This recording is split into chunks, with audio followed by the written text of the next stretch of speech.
आतपर्यंत soft आणि जाळीदार दहीवडा. फक्त एक ट्रिक वापरून या पद्धतीने अगदी मऊसूत दहीवडे घरच्या घरी बनवू शकता. त्यासाठी अर्धा कप व्हाईट उडदाची डाळ 4-5 पाण्याने स्वच्छ धुवून 6 ते 7 तास किंवा रात्रभर भिजवून घ्यायची आहे. डाळ चांगली मऊसूत भिजलेली आहे. आता या डाळीतील जेवढं शक्य आहे तेवढं पाणी काढून घ्यायचं आणि नंतरच ही डाळ मिक्सरला फिरवून घ्यायची. एखाद्या चाळणीमध्ये पाणी गाळायला ठेवून डाळीतील पाणी काढून घेतलं तरी चालेल. मी चमच्यानेच पाणी काढून घेतलं आणि मिक्सरच्या भांड्यामध्ये डाळ टाकून घेतली. आता यातील सर्वात महत्त्वाची ट्रिक म्हणजे ही डाळ दळताना याच्यामध्ये बर्फाचे खडे किंवा 2-3 आईस क्यूब टाकायचे आणि नंतरच ही डाळ दळून घ्यायची किंवा एकदम थंडगार बर्फाचं पाणीसुद्धा यामध्ये टाकू शकता. आता ही डाळ खूप चिकट असल्यामुळे लगेच बारीक होत नाही. बघा, इथे डाळ थोडीच दळल्या गेलेली आहे. आता यामध्ये पुन्हा 1 ते 2 चमचे थंडच पाणी टाकायचं आणि नंतर मिक्सरला डाळ फिरवून घ्यायची. फक्त एकदम खूप पाणी टाकून डाळ मिक्सरला फिरवायची नाही, नाहीतर डाळ बारीक होणार नाही.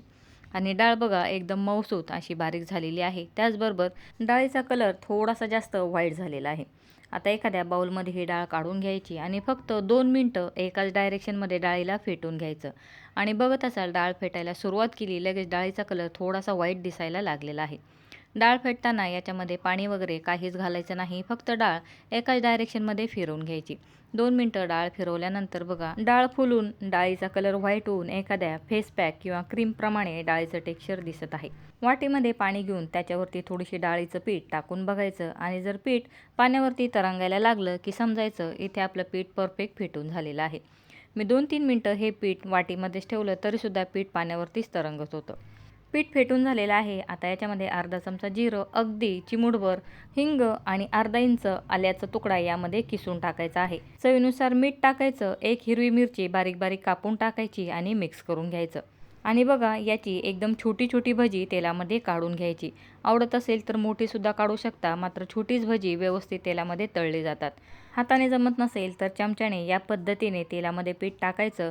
चमच्याने जर पीठ तेलामध्ये टाकणार असाल किंवा चमच्याने भजी काढणार असाल तर पीठ थोडंसं पातळ करून घ्यायचं. आता आपण नेहमी भजी करतो त्याप्रमाणे तेल गरम करून घ्यायचं. चांगल्या गरम तेलामध्ये सुरुवातीला एक भजी टाकून बघायची. तेलामध्ये भजी टाकल्यानंतर लगेच तेलावरती भजी तरंगायला लागलेली आहे, म्हणजे इथे आपलं तेल परफेक्ट गरम आहे.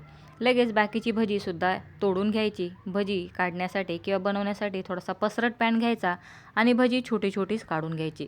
जर मोठ्या साईजची भजी काढली तर बघा भजीला दुसरी छोटी भजी चिटकल्यासारखी दिसते आणि त्या भजीचा आकार एखाद्या टेडी बिअरसारखा दिसतो. तरी ते बघा मी 2-3 भजी थोडीशी मोठी काढली आणि ती एकमेकाला चिटकवून टाकलेली आहे. आणि छोटी भजी आणि मोठ्या भजींमध्ये तुम्हाला फरक समजेल की काय होतो. इथे 2-3 भजी बघा एकमेकाला चिटकलेली आहेत आणि साईजने थोडी मोठीसुद्धा आहेत. जी मोठी भजी आहे जी एकमेकांना चिटकलेली आहे ती बघा तेलामध्ये टाकल्यानंतर खाली जाऊन लगेच तेलावरती तरंगायला लागली नाहीत. जी छोटी भजी आहे ती तेलावरती तरंगायला लागलीत आणि जी मोठी भजी आहे ती बघा खालचा भाग यांचा तळल्या गेला, वरचा भाग कच्चा आहे आणि या भजींचा शेप बघा एखाद्या टेडी बिअरसारखा दिसत आहे. आणि जी छोटी भजी आहे ती बघा किती सुंदर दिसत आहेत. आता जी एकमेकांना चिटकलेली मोठी भजी होती ती मी साईडला काढून घेतली आणि ही छोटी भजी बघा किती सुंदर दिसत आहेत. म्हणून उडदाची भजी बनवताना छोटी छोटी बनवायची आणि थोड्याशा पसरट पॅनमध्येच भजी तळून घ्यायची. आता या भजींना हाय फ्लेमवरती तळायचं. अलटपलट करत भजींना चांगला गोल्डन कलर आला की शेवटी गॅसची फ्लेम लो करायची आणि 1 मिनटं लो फ्लेमवरती भजी तळून घ्यायची, म्हणजे आतपर्यंत भजी कुरकुरीत तळली जातात. आता या भजींना तेलातून बाहेर काढून घ्यायचं आणि थोडंसं थंड करून घ्यायचं आहे. तुम्ही याच पिठाचे उडीद वडेसुद्धा बनवू शकता. उडीद वडेसुद्धा तेलामध्ये टाकताना थोडेसे लांब लांब टाकायचे, एकमेकांना चिटकू द्यायचे नाहीत. आता इथे ताटामध्ये भजी काढून घेतली. तुम्ही आवाज ऐकत असाल भजी किती खुसखुशीत तयार झालेली आहेत. अक्षय तृतीयाच्या दिवशी उडीद वडे बनवले जातात. या पद्धतीने उडीद वडे किंवा उडदाची भजी तुम्ही अक्षय तृतीयाला बनवू शकता. आणि आतमध्ये भजी बघा किती जाळीदार हलकी फुलकी तयार झालेली आहेत. आता भजी थोडी थंड झालेली आहेत. इथे लगेच थोडंसं गरम पाणी घ्यायचं, त्यामध्ये अगदी थोडंसं मीठ टाकायचं. पाण्यामध्ये मीठ मिक्स करून घ्यायचं. पाणी खूप कडक न घेता फक्त कोमट घ्यायचं आणि त्यामध्ये थोडीशी थंड झालेली जी उडदाची भजी आहेत ती टाकायची. भजी खूपसुद्धा थंड होऊ द्यायची नाहीत, हलकीशी थंड झालेली आहेत आणि 10 मिनटं ही भजी पाण्यामध्ये भिजू द्यायची. तोपर्यंत मिक्सरच्या भांड्यामध्ये स्वच्छ धुतलेली कोथिंबीर आणि पुदिन्याची पानं, 1 हिरवी मिरची, अर्धा चमचा चाट मसाला, अर्धा चमचा भाजलेली जिऱ्याची पावडर, थोडंसं पाणी आणि चवीनुसार मीठ टाकून हिरवी चटणी बनवून घेतली. इथे दहीमध्ये आवडीनुसार साखर टाकून दही फ्रीजमध्ये थंड करून घ्यायचं. मी साखर टाकून हे दही फ्रीजमध्ये ठेवलं होतं. विस्करने किंवा घुटणीने दहीतील सर्व गाठी मोडून घ्यायच्या. फक्त दही मिक्सरला फिरवायचं नाही. मिक्सरला फिरवलं तर दही खूप पातळ होऊन जाईल. दही गोड आणि थंडच वापरायचं. इथे बघा 10 मिनिटांमध्ये अशी भजी होती, ती फुलून या पद्धतीने तयार झालेली आहेत. भजींची साईज फुलून डबल झालेली आहे. आतपर्यंत भजीमध्ये पाणी गेलेलं आहे.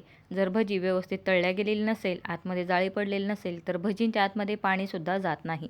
तर चला या भजींमधील हलक्या हाताने पाणी काढून घ्यायचं. पाणी काढताना भजीचा अजिबात चुरा करायचा नाही. हलक्या हाताने दाबत यातील पाणी काढून घ्यायचं. इथे बघा मी या पद्धतीने पाणी काढून घेतलेलं आहे.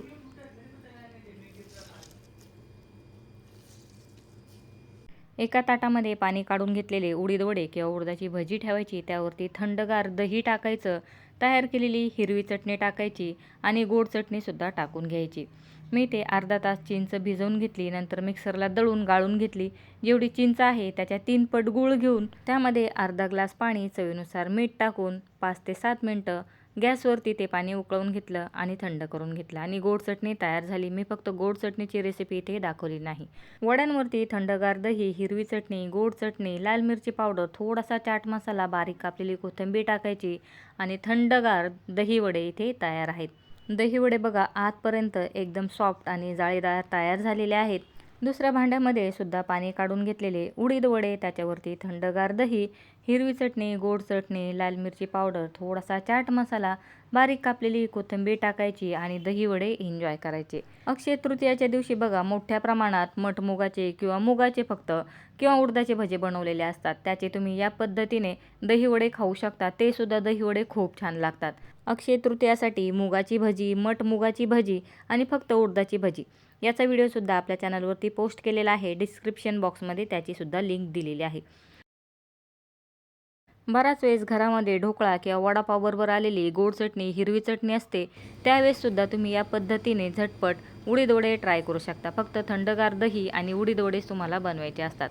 ट्राय करून बघा. व्हिडिओ आवडला तर व्हिडिओला लाईक, चॅनलला सबस्क्राईब करायला विसरू नका. व्हिडिओ बघितल्याबद्दल धन्यवाद.